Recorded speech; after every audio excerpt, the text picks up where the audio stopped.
The metal floor was cold against Jake's back.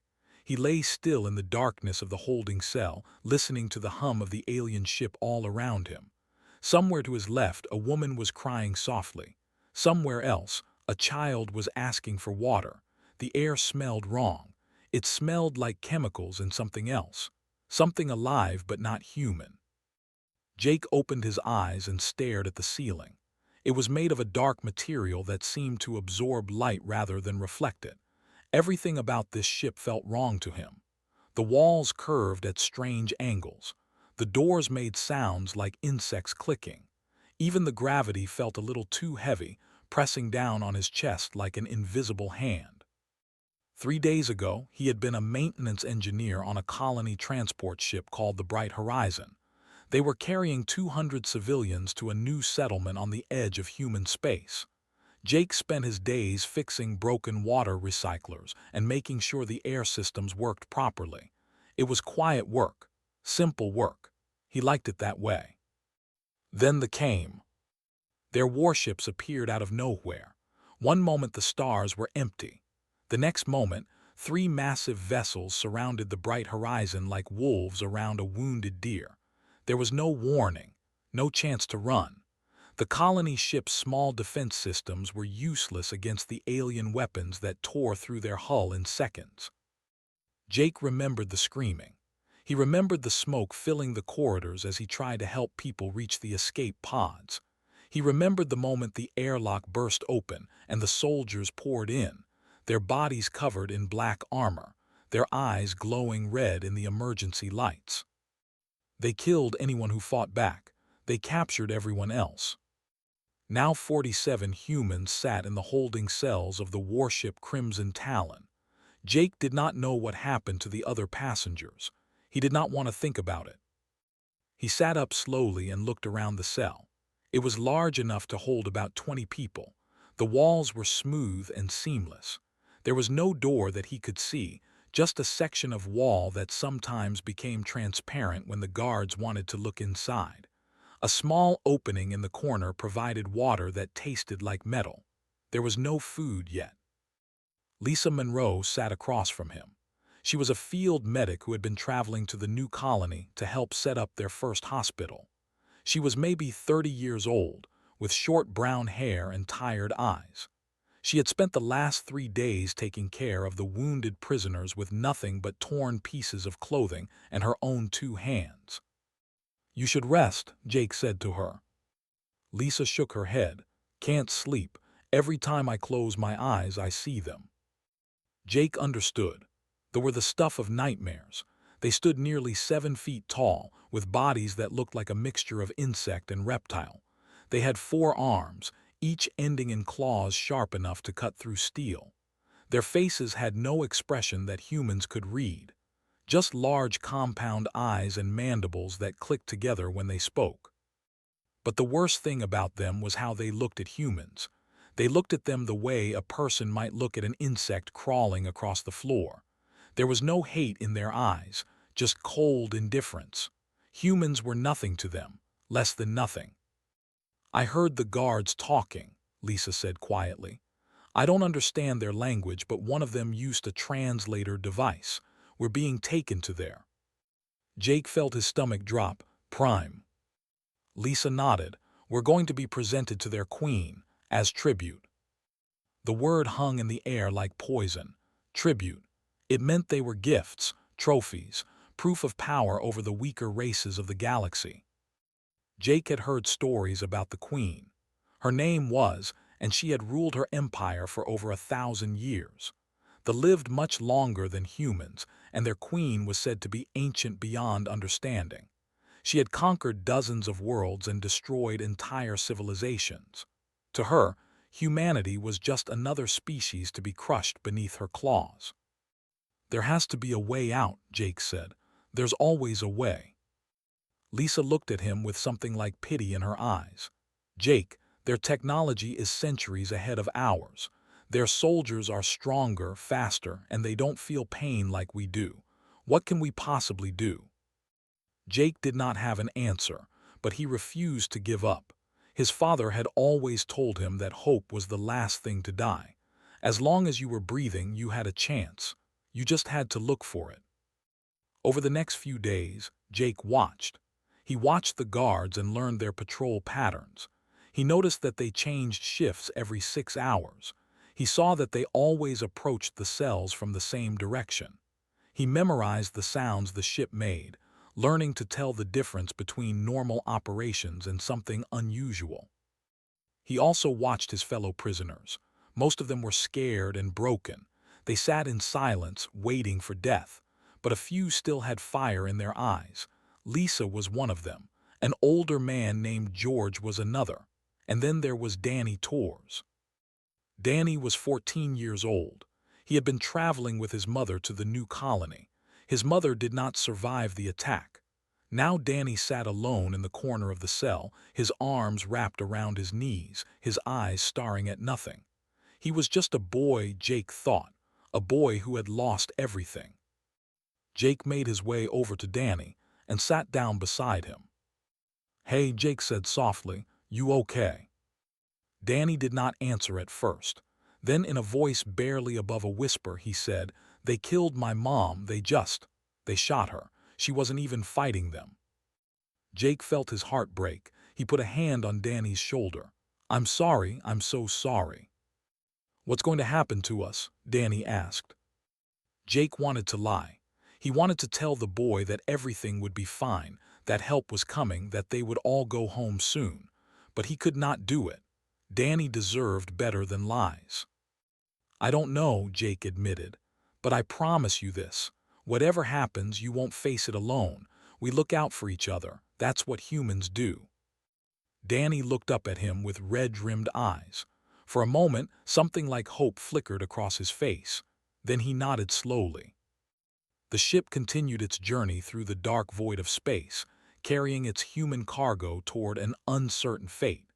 Jake lay back down on the cold floor and stared at the ceiling once more. Somewhere out there was Prime. Somewhere out there was a queen who saw them as nothing more than insects to be crushed. But Jake was not ready to be crushed. Not yet, not ever. He closed his eyes and began to plan. The ship dropped out of faster-than-light travel with a shudder that Jake felt in his bones. Through a small viewport in the corridor, he caught his first glimpse of Prime. It was a massive world, nearly twice the size of Earth, covered in dark red continents and black oceans. Lightning storms the size of countries flashed across its surface. Even from space, it looked angry, hungry. The guards came for them an hour later. The wall of the cell became transparent, then simply dissolved into mist. A dozen soldiers stood waiting, their weapons humming with deadly energy. One of them spoke through a translation device mounted on its chest. "You will walk, you will not speak, you will not look at your betters. Any violation will be punished with death." The prisoners were lined up single file and marched through the ship toward the landing craft. Jake made sure to stay close to Danny. The boy was shaking but trying hard not to show it. Lisa walked on Jake's other side, her jaw set with determination.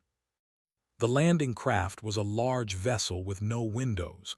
They were packed inside like cargo, standing shoulder to shoulder in complete darkness. Jake felt the craft shake as it descended through the atmosphere. His ears popped from the pressure change. Someone near the back was praying quietly. When the doors finally opened, Jake had to shield his eyes from the light. The sky of Prime was a deep orange color, and the sun was huge and red on the horizon. The air was thick and hot, with a smell like burning metal. It was hard to breathe at first. But it was the city that stole Jake's breath completely. The capital of the empire rose before them like something from a fever dream. Towers made of black crystal stretched toward the sky, some of them so tall that their tops disappeared into the clouds. Bridges made from the bones and shells of enormous creatures connected the buildings, swaying gently in the wind. Statues of warriors lined the main avenue, each one carved from a single piece of stone, each one holding weapons dripping with the sculpted blood of fallen enemies. And everywhere there were thousands of them, millions perhaps. They lined the streets to watch the human prisoners march past. Some clicked their mandibles in what might have been laughter. Others reached out with their claws, trying to touch the strange, soft creatures from another world. The guards pushed them back, but just barely. "Keep moving," Lisa whispered. "Don't look at them, just keep moving." Jake focused on the path ahead. The streets were paved with a material that looked like but felt warm under his feet. The buildings on either side were covered in carvings that told stories he could not understand. Victory over this species. Conquest of that world. The empire had been built on blood and bones, and they were proud of every drop. The march took nearly 2 hours. By the end of it, Jake's legs were burning and his throat was raw from the harsh air. Several of the weaker prisoners had to be carried by others. Danny stumbled twice, but Jake caught him each time and helped him keep going. Finally, they reached the palace. It was the largest building Jake had ever seen. It made the towers around it look like children's toys. The walls were made of a material that shifted colors as you looked at it, moving from black to purple to deep red. Massive doors made of some kind of golden metal stood open, guarded by soldiers in armor far more elaborate than the ones on the ship. The prisoners were pushed through the doors and into the throne hall. Jake stopped breathing for a moment. The hall was big enough to hold a small city inside it. The ceiling was so high that clouds actually formed near the top, drifting lazily in the warm air. Thousands of nobles filled the space, standing in ordered rows according to their rank. They wore robes of silk and armor decorated with gems. Their eyes all turned toward the humans at once, and the weight of their attention was almost physical. At the far end of the hall, on a throne carved from a single piece of black obsidian, sat Queen. She was enormous. Even sitting, she was taller than any Jake had seen. Her body was covered in natural armor plates that gleamed like polished metal. Her 4 arms rested on the sides of her throne, each claw as long as a human forearm. But it was her eyes that held Jake's attention. They were not the simple red of the soldiers. They were golden, ancient, and filled with a cold intelligence that made Jake feel like a bug under a microscope. Beside the throne, on a stand made of crystal and gold, rested the Queen's ceremonial armor. It was a masterpiece of craftsmanship. Every piece was covered in intricate engravings that told the history of the royal bloodline. Energy crystals embedded in the metal glowed with soft blue light. Even from across the hall, Jake could feel the power radiating from it. A voice boomed through the chamber, amplified by technology Jake could not see. "The tribute from the conquered transport has arrived, Great Queen. 47 specimens of the species called human." The Queen leaned forward slightly. Her golden eyes swept over the prisoners like a farmer examining livestock at market. "Small," she said. Her voice was surprisingly soft, almost musical, but there was something underneath it that made Jake's skin crawl. "Soft, fragile. I have seen insects with more impressive forms." Laughter rippled through the assembled nobles. The sound was like thousands of knives scraping together. The prisoners were forced to their knees. Jake's knees hit the hard floor painfully, but he did not make a sound. Beside him, Danny was trembling so badly that Jake could hear his teeth chattering. "Be brave," Jake whispered. "Don't let them see you're scared." One of the guards heard him and struck him across the back with a metal rod. Pain exploded through Jake's body, but he bit his tongue and stayed silent. He would not give them the satisfaction of hearing him scream. The Queen rose from her throne and began to descend the steps toward the prisoners. Each footstep echoed through the hall like thunder. The nobles fell silent. Even the air seemed to stop moving. She walked slowly along the line of kneeling humans, examining them one by one. When she reached Jake, she paused. Her golden eyes looked down at him with something that might have been curiosity. "This one has fire in its eyes," she said. "Most amusing." Then she moved on, continuing her inspection. Jake let out a breath he did not know he was holding. The Queen was almost back to her throne when it happened. One of the guards shoved Danny from behind, trying to make him kneel lower. The boy lost his balance and stumbled forward. His hands reached out automatically to catch himself, and his fingers brushed against the sacred armor stand. The hall went completely silent. Every in the chamber froze. The queen stopped mid-step, her body going rigid. Danny looked down at his hands in horror.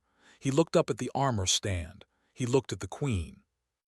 And Jake watched as the most powerful being in the galaxy slowly turned around, her golden eyes blazing with fury that could burn worlds. The silence stretched on forever. Then the queen spoke, and her voice was no longer soft. It was thunder. It was earthquakes. It was death itself given sound. "Who touched my armor?" The words echoed through the throne hall like a death sentence, because that is exactly what they were. Jake had learned about customs during the long journey to this world. The guards sometimes talked among themselves, and Jake had listened carefully. He knew that the queen's armor was more than just metal and crystal. It was a sacred relic passed down through 40 generations of rulers. It represented the very soul of the empire. To touch it without permission was not just a crime. It was the worst possible insult to the queen, her bloodline, and her entire species. The punishment was always the same: death, slow, painful public death. Danny was frozen in place, his face white with terror. Tears were streaming down his cheeks, but he was too scared to even sob. He just knelt there, staring up at the queen with eyes full of hopeless fear. The guards moved toward the humans, their weapons raised. The nobles in the hall began to click and hiss with excitement. They had come to see a presentation of tribute. Now they were going to see an execution. This was even better entertainment. Jake looked at Danny. The boy was 14 years old. He had already lost his mother. He had done nothing wrong except stumble at the wrong moment, and now he was going to die for it. Something inside Jake broke, or maybe something woke up. He was never sure which. His father had been a firefighter back on Earth. He died running into a burning building to save a family he had never met. Jake was 12 years old at the time. He remembered his mother crying, asking why his father had to be so brave, why he could not just let someone else handle it, why he always had to put others first. Jake's uncle had tried to explain it to him years later. "Some people are built different," the old man said. "When everyone else runs away from danger, they run toward it. It's not about being brave. It's about being unable to live with yourself if you don't try." Jake had never understood those words until this moment. He stood up. The movement was so unexpected that for a moment no one reacted. The guards were still moving toward the prisoners. The queen was still glaring at the humans. The nobles were still making their horrible sounds of anticipation. Then Jake pushed past the guards and walked forward. He walked straight toward the queen, straight toward the most powerful and dangerous creature he had ever seen. His heart was pounding so hard he could hear it in his ears. His legs felt like they might give out at any moment, but he kept walking. The guards finally realized what was happening. They raised their weapons and pointed them at Jake's back. One of them shouted for him to stop. Another moved to grab him. The queen raised one of her clawed hands. Everyone froze. Jake stopped walking. He was now standing directly in front of Queen, close enough to see the individual facets of her golden eyes. She was so much larger than him. Her claws could tear him apart in seconds. Her mandibles could bite through his skull like it was made of paper. But Jake did not look away. He did not kneel. He stood there and met her gaze. "I came forward," he said. His voice was steady, though he had no idea how. "I touched your armor." The boy did nothing. The hall exploded into chaos. Nobles shouted in outrage. Guards rushed forward, then stopped when the queen's hand remained raised.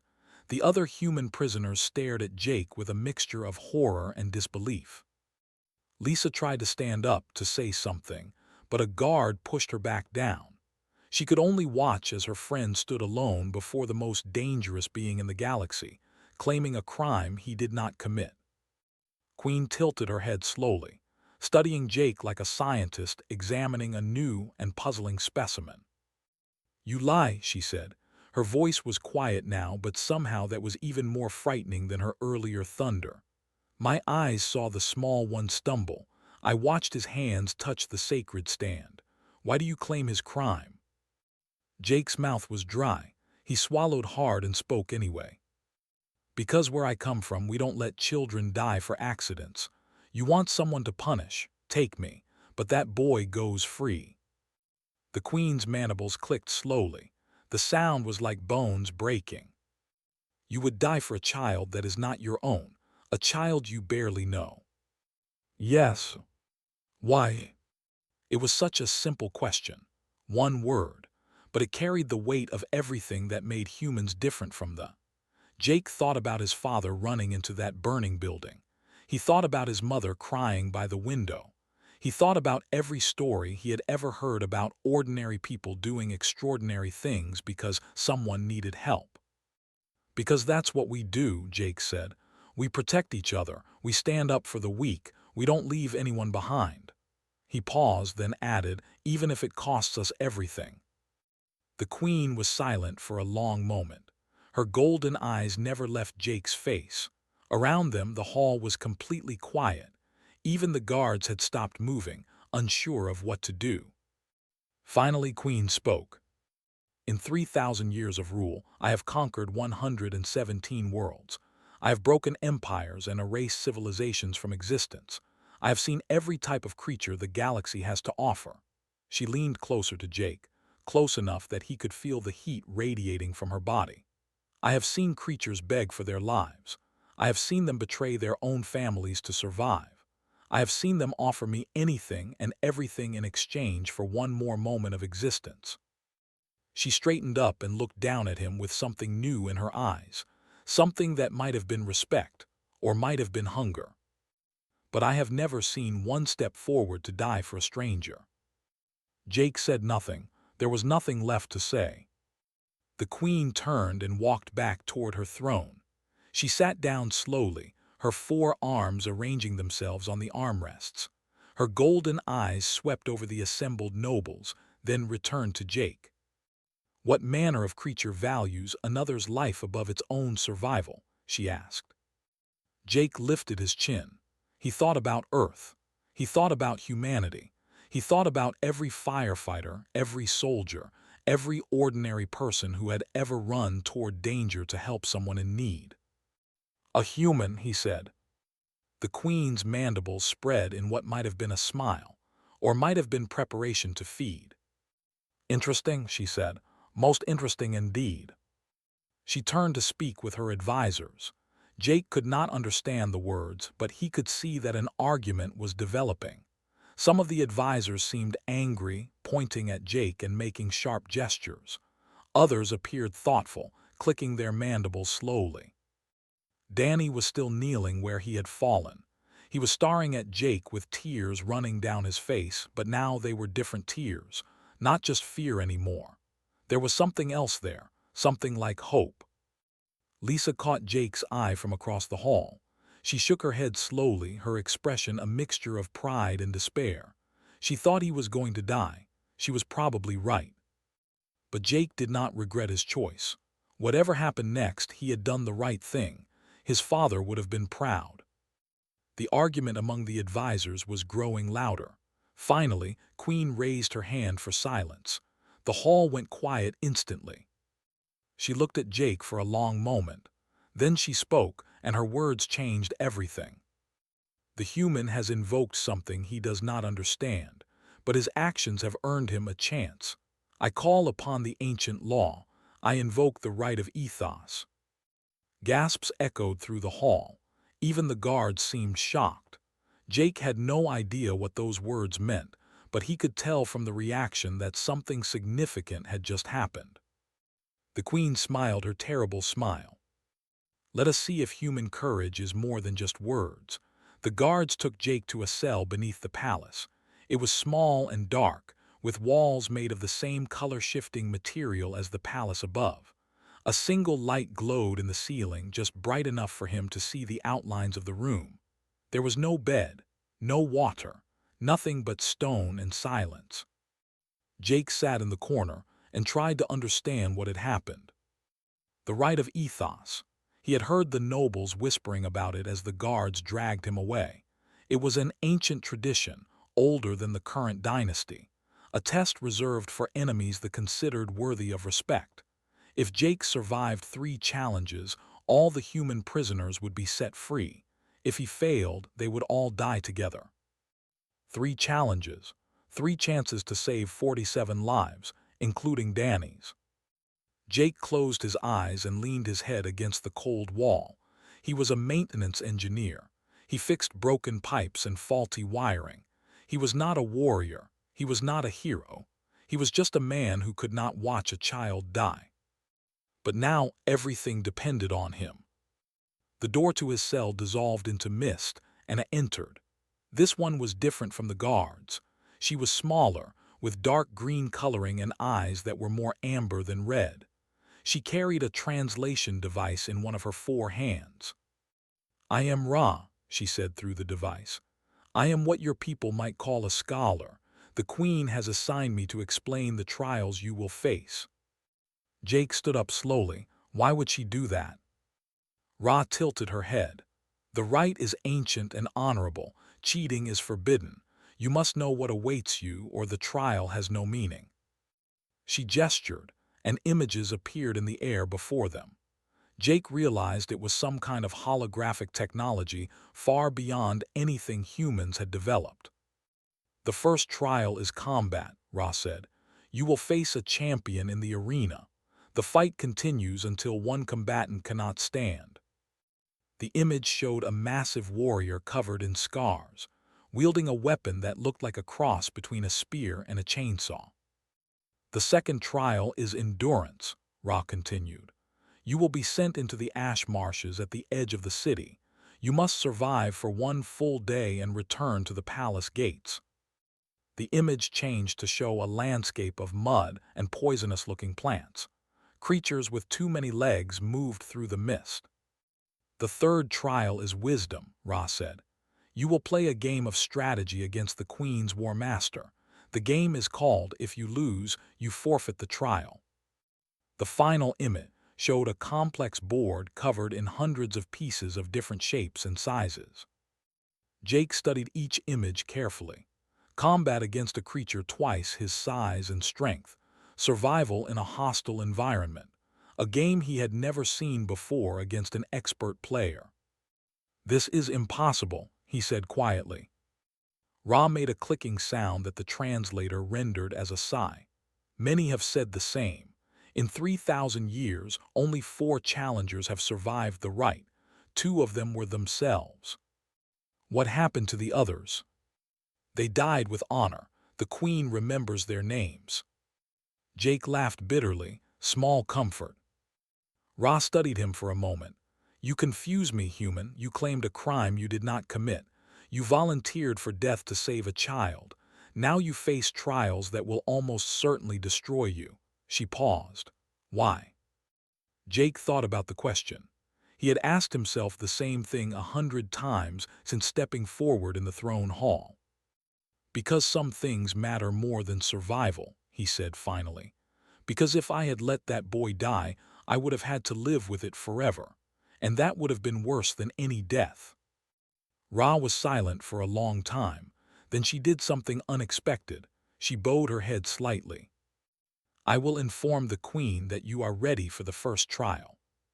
She turned to leave, but Jake called out to her. "Wait, can you? Can you tell the other humans what's happening? Tell them that I'm going to try. Tell Danny that it's going to be okay." Ra hesitated. "That is not normally permitted." "Please." Another long pause. Then Ra nodded once and left the cell. Jake was alone again. He sat back down and began to think. The first trial was combat. He could not match in strength or speed. He had no weapons training beyond basic self-defense classes he had taken years ago. By any logical measure, he had no chance. But Jake was an engineer. He solved problems for a living, and every problem had a solution if you looked hard enough. He thought about what he knew about warriors. They were big and strong, but they were also proud. They followed strict codes of honor in combat. They expected their opponents to fight the same way. What if he didn't? Humans were smaller and weaker then, but they were also faster and more flexible. More importantly, humans had evolved as endurance hunters. They could outlast prey that was faster than them simply by refusing to give up. Jake began to form a plan. The trial came the next day. Guards led Jake through tunnels beneath the palace until they emerged into a massive arena. Tens of thousands filled the stands, their clicking and hissing creating a wall of sound that pressed against Jake's ears like physical force. In the center of the arena stood his opponent. The champion was even bigger in person than he had looked in the hologram. His name was, and he had killed 300 enemies in single combat. He looked at Jake the way a cat looks at a mouse. Queen watched from a raised platform, her golden eyes fixed on the arena floor. A horn sounded, and the fight began. Charged immediately, his weapon swinging in a deadly arc. Jake dove to the side, rolling across the sand and coming up running. The crowd jeered. This was not how warriors fought. This was cowardice. But Jake did not care about honor. He cared about survival. For 20 minutes, Jake ran. He dodged. He ducked. He used every trick he could think of to stay out of reach. The champion grew angrier with each missed strike. His attacks became wilder, less controlled. And slowly, he began to tire. Were powerful, but they were not built for long chases. Their muscles were designed for short bursts of incredible strength, not extended effort. Was breathing hard now. His movements were slower. His weapon dipped lower with each swing. Jake waited for his moment. When raised his weapon for another overhead strike, Jake charged straight at him.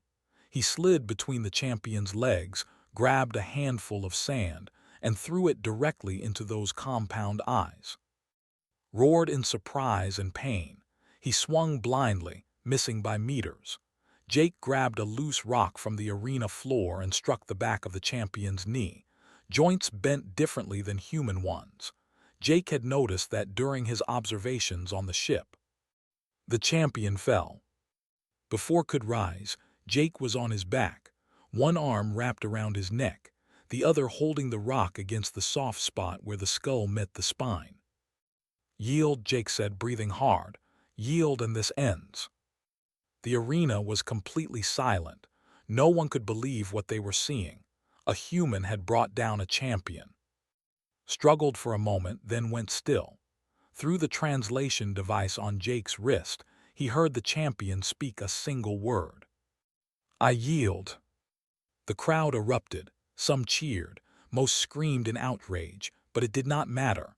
The trial had rules, and the rules had been followed. Jake stood up slowly and looked toward the Queen's platform, was staring at him with those ancient golden eyes. Her expression was impossible to read. But he thought he saw her mandibles twitch. Almost like a smile. One trial down, 2 to go. The second trial began at dawn. Guards led Jake to the edge of the city, where the towers of crystal and bone gave way to a vast wasteland of mud and twisted plants. The ash marshes stretched to the horizon, shrouded in mist that glowed faintly in the dim morning light. Strange sounds echoed from somewhere deep within. Clicks, growls, screams that did not sound like any animal Jake had ever heard. "You have 1 day," the lead guard said through his translator.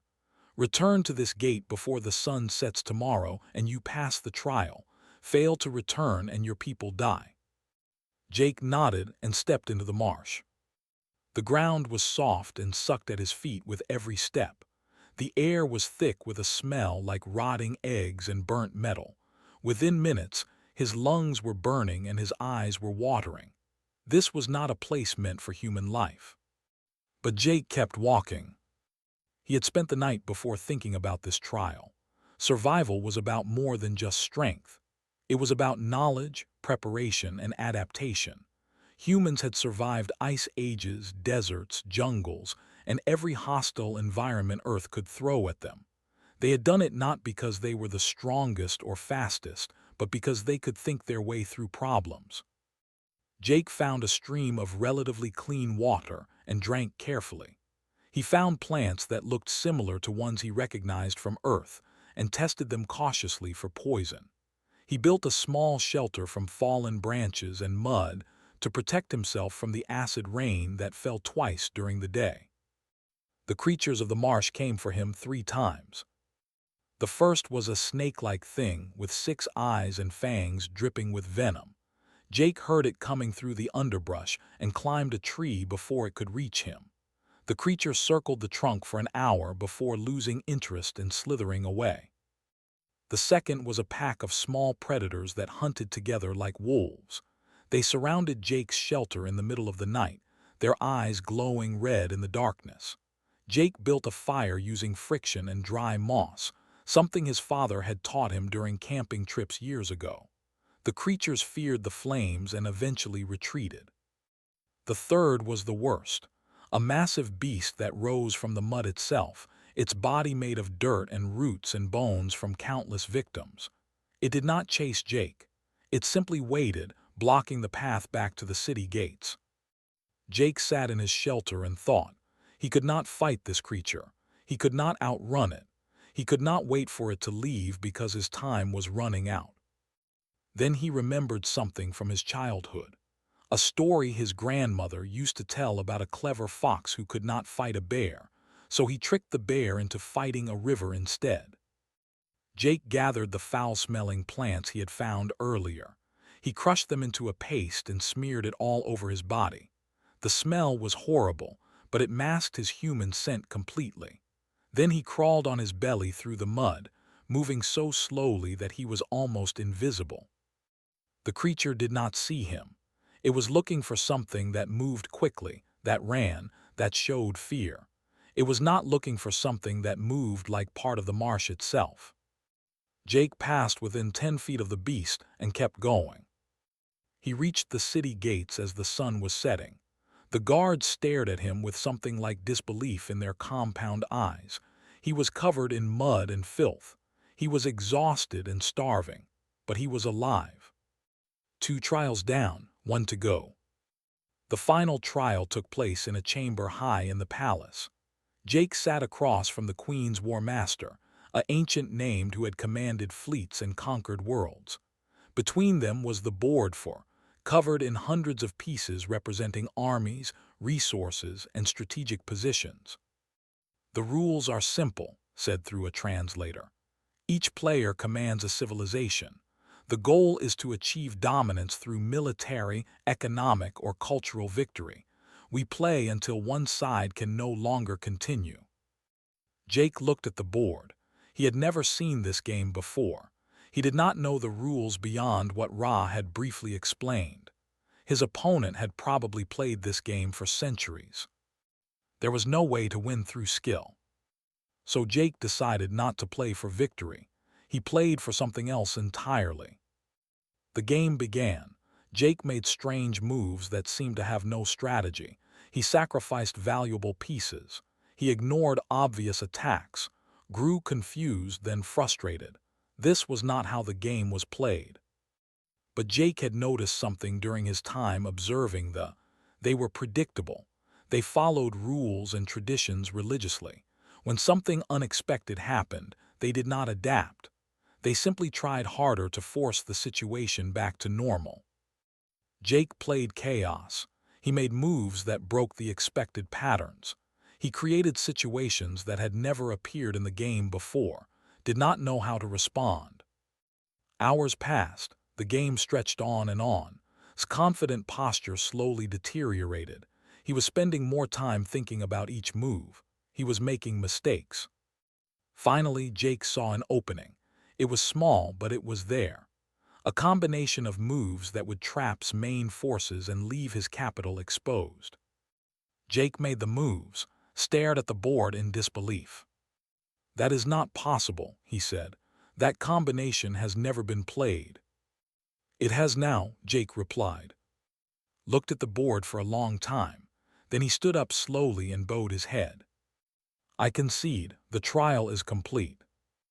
Jake closed his eyes and let out a breath. It was over. He had done it. The ceremony was held in the throne hall. All 47 human prisoners were brought before Queen. They looked thin and tired, but they were alive. Danny stood near the front, his eyes never leaving Jake. "The human called Jake has completed the rite of ethos," the Queen announced. "By ancient law, his people are granted their freedom." The humans started to cry. Some fell to their knees in relief. Lisa just stood there, staring at Jake with tears streaming down her face. A ship was provided to take them home. It was technology, far faster and more advanced than anything humans had. The prisoners began to board, moving slowly as if they could not quite believe this was real. Jake was about to follow them when a guard stopped him. "The Queen wishes to speak with you," the guard said. Jake followed him to a private chamber where waited alone. She looked different here, away from her throne and her nobles, smaller somehow, more real. "You have done something remarkable," she said. Her voice was soft, almost gentle. "In 3,000 years I have never seen anything like it." Jake said nothing. He was not sure what to say. The Queen reached up and removed a single crystal from her ceremonial armor. It glowed with soft blue light, warm in her clawed hand. She held it out to Jake. "Take this. Any who sees it will know you are marked by the Queen herself. You will never be prey again." Jake took the crystal carefully. It was warm against his palm, pulsing with energy he could not understand. "Why?" he asked. "Why spare us? Why give me this?" The Queen was silent for a moment. When she spoke, her voice was thoughtful. "You have shown me something I had forgotten," she said. "That there is more than one kind of strength. The willingness to die for others, the refusal to abandon hope, the courage to face impossible odds because someone needs you to." She paused. "These are not weaknesses. They are powers we do not understand." Jake nodded slowly. "Maybe someday our peoples won't have to be enemies." The Queen's mandibles twitched in what might have been amusement. "Perhaps, but do not touch my armor again, human." For the first time in days, Jake smiled.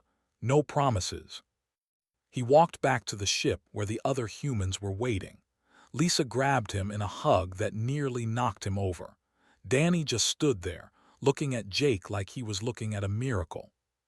"How did you do it?" Danny asked. "How did you survive?" Jake put a hand on the boy's shoulder. "Humans are tougher than we look, and we never give up." The ship launched into the stars. Jake sat by a viewport and watched Prime grow smaller behind them. The crystal from the Queen's armor was warm in his pocket. Lisa sat down beside him. "What happens now?" Jake thought about the question. He thought about Earth. He thought about humanity's place in a galaxy full of ancient empires and terrible powers. "We go home," he said.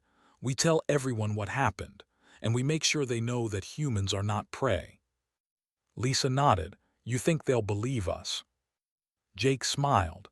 "They will when they see the crystal and when they hear the story." Behind them, Danny had fallen asleep, his head resting against George's shoulder. The other survivors talked quietly, already planning their return, already dreaming of home. And somewhere far away, in the halls of the palace, the story of the human who came forward was being told and retold. A story that would spread across 100 worlds. A story that would change how the galaxy saw the small, soft creatures from a little blue planet. "They expected us to kneel," the story said. "They never expected us to stand." Jake looked out at the stars and felt something he had not felt in days. Hope.